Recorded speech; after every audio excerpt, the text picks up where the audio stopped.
who had disembarked from the other door of the train. Crossing the tracks, the fellow disappeared into the forest on the other side. Determined to retrieve the bag with his prized books, Anirudh continued to chase the chap, who quickly disappeared into a dense grove. Unfamiliar with the terrain, he stumbled through the undergrowth in the darkness, trying to locate the thief. It was a wasted effort, as the fleet-footed thief had melted away in the darkness. Panting, he paused to get his bearings in the forest. The forest seemed to have a life of its own. The wind made a keening sound as it rushed through the trees. Several eyes stared at him through the darkened forest, surrounded by the hushed voices of the forest creatures. Anirudh felt his skin creep. He decided to abandon the chase. The night was growing strangely cold, and he shivered. The wind howled menacingly around him, its bite prickling his skin. Drawing his coat tighter and cursing angrily, the writer hastened back towards the station in the dark, only to find that the train had moved out. Sprinting as fast as his legs could carry him, Anirudh tried to climb into the last compartment, but the train gathered speed and he found himself left in the lurch. Frustrated and angry, he began walking towards the waiting room. With a sinking heart, he realized that he would have to spend the night at the station. The station was dimly lit and deserted. Unlike most railway stations that buzzed with activity, this one was unnervingly quiet. Not a soul could be seen on the platform. There were no porters, no vendors, and no officials. It was rather strange. Anirudh walked along the platform and found the station master's cabin.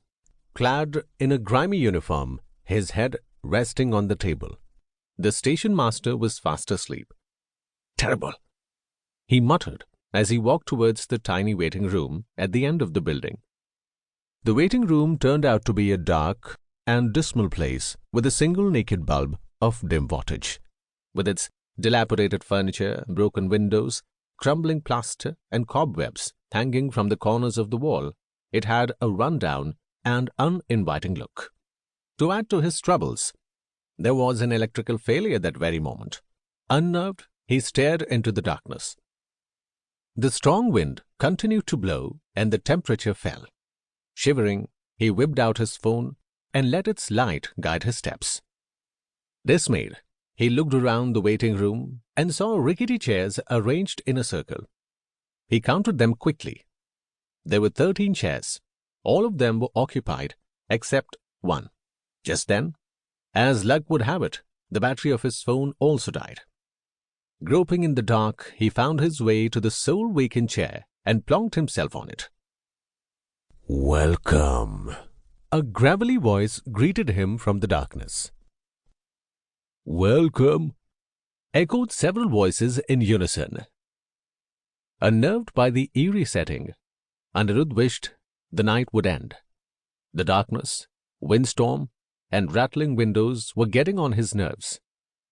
"Is there a candle around?" asked a voice from the depth of the darkness. Where would you find a candle now?" replied someone. We'll have to make do with the moonlight." "I have a matchbox," said Anirudh, fumbling in his pocket. Taking it out, he struck a match, and its dim light began throwing eerie shadows around the room. He could barely discern the people around him. Most of them were clad in winter clothes, their faces half covered with the woolens. Several eyes stared at him. The match signed his fingers before burning out. There was darkness once again. Cursing, he examined his surroundings in the faint light of a waning moon. It was likely to be a long night. You missed the train?" asked the young woman seated next to him. Her voice was soft and mellifluous. "And lost my bag too," he replied testily. "Where are you going?" asked an elderly man, his voice muffled by the monkey cap that covered most of his face. I'm going to the Buxa Tiger Reserve to visit a friend." "I see. Well, you have a long journey ahead." "What time is the next train?" he asked the young woman.